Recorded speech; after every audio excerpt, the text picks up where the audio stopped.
Assalamualaikum warahmatullahi wabarakatuh. Kami dari kelompok mata kuliah Sistem Operasi dari Universitas Buana Perjuangan Karawang, Prodi Teknik Informatika. Di sini kami akan menjelaskan tentang apa itu sistem operasi beserta struktur datanya. Kelompok kami terdiri dari 3 orang, yaitu saya sendiri, Ulfa Indriani, yang kedua Mutia Anissa, dan yang terakhir Rajon Septian. Kami dari kelompok kelas IF19E.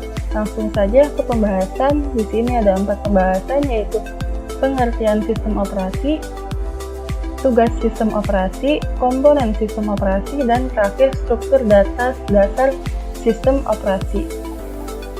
Pengertian pada sistem operasi adalah perangkat lunak sistem yang mengatur sumber daya dari perangkat keras atau hardware dan perangkat lunak atau software, serta sebagai jurik atau daemon untuk program komputer. Tanpa sistem operasi, pengguna tidak dapat menjalankan program aplikasi pada komputer mereka, kecuali program booting. Sistem operasi mempunyai penjadwalan yang sistematis mencakup perhitungan, penggunaan memori, pemrosesan data, penyimpanan data, dan sumber daya lainnya.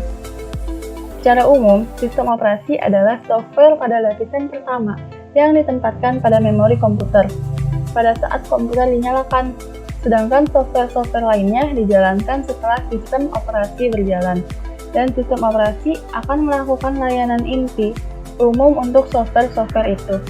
Sistem operasi adalah program yang berfungsi mengendalikan eksekusi program-program aplikasi, serta merupakan interface antara mesin hardware dengan user.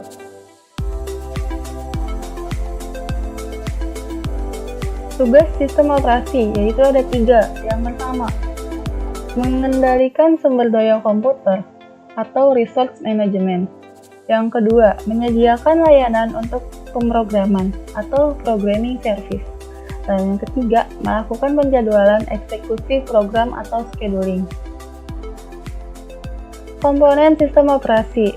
Apa aja sih yang terdiri dari beberapa komponen sistem operasi itu? Antara lain, A. Manajemen proses, B. Manajemen memori utama, C. Manajemen file, D. Manajemen sistem I/O, E. Manajemen penyimpanan sekunder, F. Sistem jaringan, G. Sistem proteksi, dan yang terakhir itu H. Sistem command interpreter.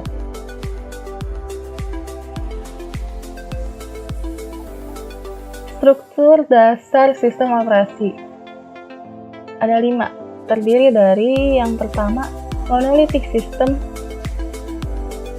atau sistem monolitik, yang kedua layered system atau sistem berlapis, dan yang ketiga virtual machine atau sistem mesin maya, yang keempat client server model atau sistem client server, dan yang terakhir adalah object oriented model atau bisa disebut sistem berorientasi objek. Monolithic system atau sistem monolitik. Sistem operasi sebagai kumpulan prosedur yang dapat dipanggil oleh prosedur lain jika diperlukan. Prosedur ini terdapat di dalam kernel atau inti, menggunakan konsep kernel label modus guna pengembangan, pengujian, dan fleksibilitas pada sistem operasi.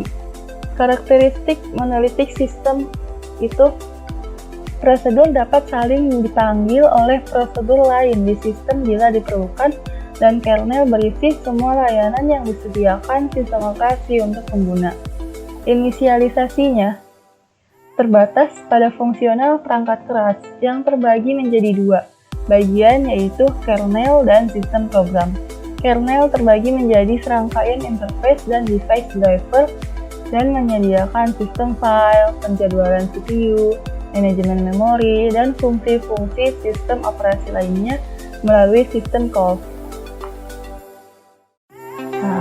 Materi selanjutnya akan dijelaskan oleh teman saya, yaitu Mutia Anissa. Perkenalkan, nama saya Mutia Anissa. Di sini saya akan melanjutkan materi yang sudah dijelaskan oleh rekan saya sebelumnya.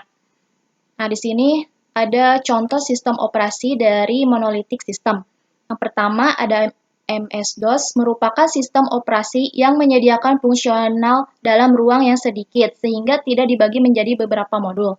Yang kedua ada Unix, menggunakan struktur monolitik di mana prosedur dapat saling dipanggil oleh prosedur lain di sistem bila diperlukan, dan kernel berisi semua layanan yang disediakan sistem operasi untuk pengguna.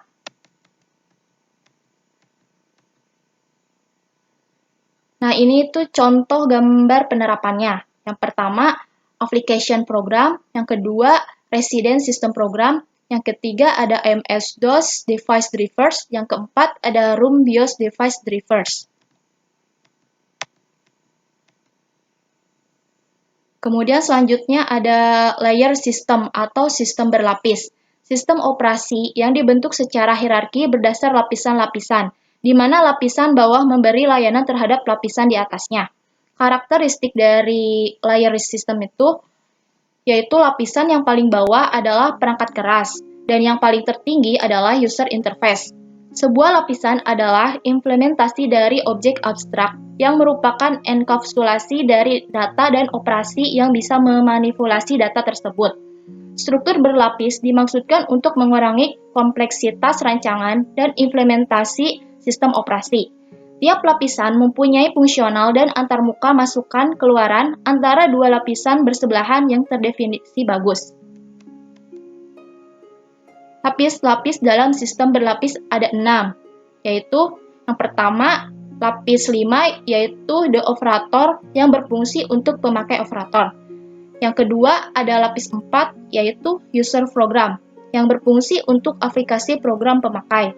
Yang ketiga, ada lapis 3, yaitu I/O management, yang berfungsi untuk menyederhanakan akses I/O pada level atas.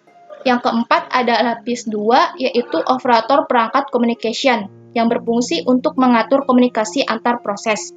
Yang kelima ada lapis 1, yaitu memory and DRAM management, yang berfungsi untuk mengatur alokasi ruang memori atau DRAM magnetik. Yang keenam ada lapis 0, yaitu processor allocation and multiprogramming, yang berfungsi untuk mengatur alokasi pemproses dan switching, multiprogramming, dan pengaturan prosesor.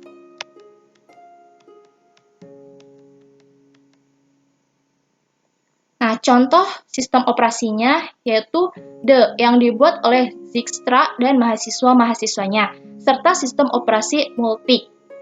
Nah, ini contoh gambaran penerapannya. Yang pertama ada layer N, user interface, kemudian layer 1, layer 0, hardware. Kemudian ada virtual machine atau sistem mesin maya, sistem operasi yang melakukan simulasi mesin nyata yang memberikan fleksibilitas tinggi dan memungkinkan. Sistem operasi yang berbeda dapat dijalankan pada mesin komputer tersebut atau dapat juga disebut operating system emulator. Karakteristik dari virtual machine atau sistem mesin maya ini mempunyai sistem tim sharing yang berfungsi untuk menyediakan kemampuan untuk multiprogramming dan perluasan mesin dengan antarmuka yang lebih mudah. Selanjutnya materi akan disampaikan oleh rekan saya yaitu Rajan Septian. Contoh gambar penerapannya. Di sini ada sebuah contoh gambar penerapan. Ada proses kernel, hardware, programming interface, proses atau kernel, VM atau virtual machine implementation, hardware, kernel, VM2, proses kernel, VM3.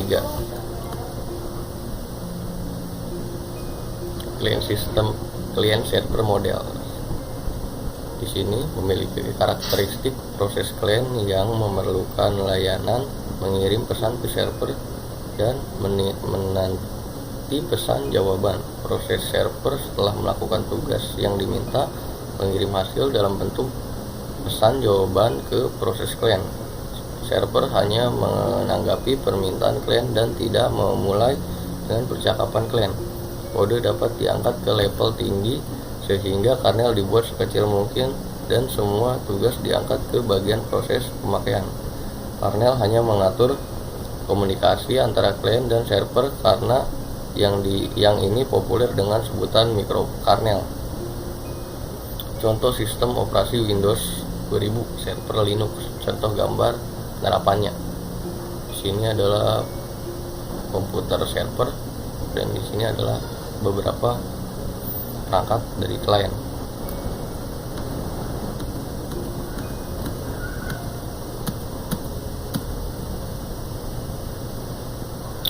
Object oriented model di sini memiliki karakteristik pada sistem yang berorientasi objek. Layanan diimplementasikan sebagai kumpulan objek. Objek mengkapsulkan struktur data kumpulan operasi pada struktur data itu. Tiap objek diberi tipe yang menandai di properti objek seperti proses, direktori, berkas, dan sebagainya dengan memanggil operasi yang didefinisikan di objek. Data dikapsulkan, dapat diakses dan dimodifikasi. Model ini sungguh terstruktur dan memisahkan antara layanan yang disediakan dan diimplementasikannya. Contoh sistem operasi yang berorientasi objek antara lain Eden, Choice, Xkernel, Medusa, Clouds, Amoeba, Mouse, Windows, NT, dan sebagainya. Contoh gambar penerapannya. Di sini adalah contoh gambar penerapan. Kesimpulannya, sistem operasi adalah software yang berfungsi untuk mengaktifkan seluruh perangkat yang terpasang pada komputer sehingga masing-masingnya dapat saling berkomunikasi secara umum.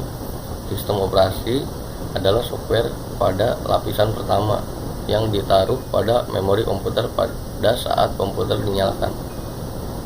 Sedangkan software lainnya dijalankan setelah sistem operasi berjalan, dan sistem operasi akan melakukan layanan inti umum untuk software itu. Layanan inti umum tersebut seperti akses ke disk, manajemen memori, scheduling task, dan antarmuka user, sehingga masing-masing software tidak perlu lagi melakukan tugas-tugas inti umum tersebut karena dilayani dan dilakukan oleh sistem operasi.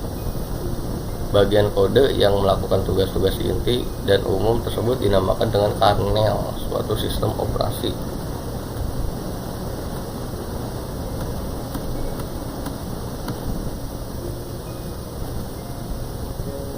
Ya, terima kasih atas waktunya. Maaf jika ada kekurangan kata atau kesalahan, baik disengaja atau tidak sengaja. Assalamualaikum warahmatullahi wabarakatuh.